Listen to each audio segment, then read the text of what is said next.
Joshua 22. 3 tribes go home. Then Joshua called a meeting of all the people from the tribes of Reuben, Gad, and half the tribe of Manasseh. Joshua said to them, Moses was the Lord's servant. You obeyed everything that Moses told you to do, and you also obeyed all my commands. All this time you have supported all the other Israelites. You carefully obeyed all the commands that the Lord your God gave you. The Lord your God promised to give the Israelites peace, and now he has kept his promise, so now you can go home. The Lord's servant Moses gave you the land on the east side of the Jordan River. Now you can go home to that land. But remember, continue to obey the law that the Lord's servant Moses gave you. You must love the Lord your God and obey his commands. You must continue to follow him and serve him the very best you can. Then Joshua said goodbye to them, and they left and went home. Moses had given the land of Bashan to half of the Manasseh tribe. Joshua gave land on the west side of the Jordan River to the other half of the Manasseh tribe. Joshua blessed them and sent them home. He said, You have become very rich. You have many animals. You have gold, silver, and expensive jewelry. You have many beautiful clothes. You have taken many things from your enemies. Go home and divide these things among yourselves. So the people from the tribes of Reuben, Gad, and Manasseh left the other Israelites at Shiloh in Canaan. They went back home to Gilead. This was their own land, the land that Moses gave them, as the Lord had commanded. They went to the place called Gilaloth, near the Jordan River in the land of Canaan. There they built a beautiful altar. But the other Israelites who were still at Shiloh heard about the altar that these 3 tribes built.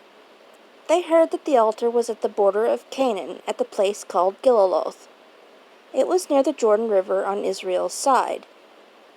All the Israelites became very angry with these 3 tribes. They met together and decided to fight against them. So the Israelites sent some men to talk to the people of Reuben, Gad, and Manasseh. The leaders of these men was Phinehas, son of Eleazar the priest. They also sent 10 of the leaders of the tribes there. There was 1 man from each family group of Israel who went at Shiloh. So these 11 men went to Gilead. They went to talk to the people of Reuben, Gad, and Manasseh. The 11 men said to them, All the Lord's people sent us to ask you this. Why did you do this thing against the God of Israel? Why did you stop following the Lord? Why did you build an altar for yourselves? You know that this is against the Lord's command. Remember what happened at Peor? Was the sin we committed there not bad enough? Because of that sin, the Lord punished his people with a terrible sickness, and we are still suffering from that sin. And now you are doing the same thing. You are turning against the Lord. Will you refuse to follow the Lord? If you don't stop what you are doing, he will be angry with everyone in Israel.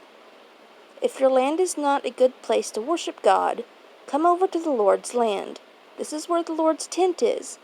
You can have some of the land and live there, but don't turn against the Lord or against us by building another altar. We already have the altar of the Lord our God at the meeting tent. Remember how Achan, son of Zerah, refused to obey the command about things that must be destroyed. That one man broke God's law, but all the Israelites were punished. Achan died because of his sin, but also many other people died. The people from the tribes of Reuben, Gad, and Manasseh answered the 11 men. They said, The Lord is our God. Again we say that the Lord is our God, and God knows why we did this thing. We want you to know also. You can judge what we did if you think we did it because we are against the Lord or refuse to obey him. You can kill us today. Do you think we built our own altar because we want to turn away from the Lord? Do you think we build another altar for burnt offerings, grain offerings, and fellowship offerings? If that is why we built this altar, we asked the Lord Himself to punish us. That is not why we built it. We built it because we were afraid that in the future your descendants might not accept us as part of God's people. So your children might say to our children, 'You people have no reason to worship the Lord, the God of Israel.' The Lord separated you people of Reuben and Gad from us by giving you the land on the other side of the Jordan River. So you are not part of the Lord's people. If your children said that, it might make our children stop worshiping the Lord. So we decided to build this altar. But we did not plan to use it for burning offerings and sacrifices. The real reason we wanted our altar was to show our people that we worship the same God you do. This altar will be the proof to you and to us and to all our future children that we worship the Lord. We give our sacrifices, grain offerings, and fellowship offerings to the Lord. We wanted your children to grow up and know that we are also Israelites like yourselves. In the future, if it happens that your children say that we don't belong to Israel, then our children can say, 'Look, our fathers who lived before us made an altar.' That altar is exactly like the Lord's altar at the Holy Tent. We don't use this altar for sacrifices. This altar is proof that we are part of Israel. The truth is, we don't want to be against the Lord. We don't want to stop following Him now.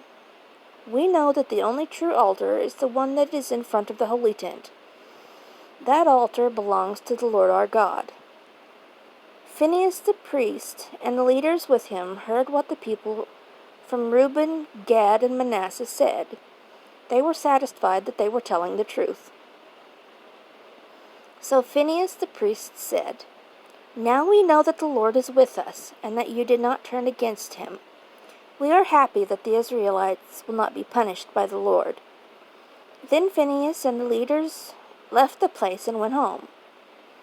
They left the people of Reuben and Gad in the land of Gilead and went back to Canaan.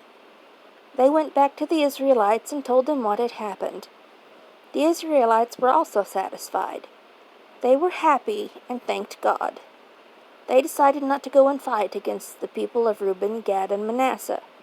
They decided not to destroy the land where those people live.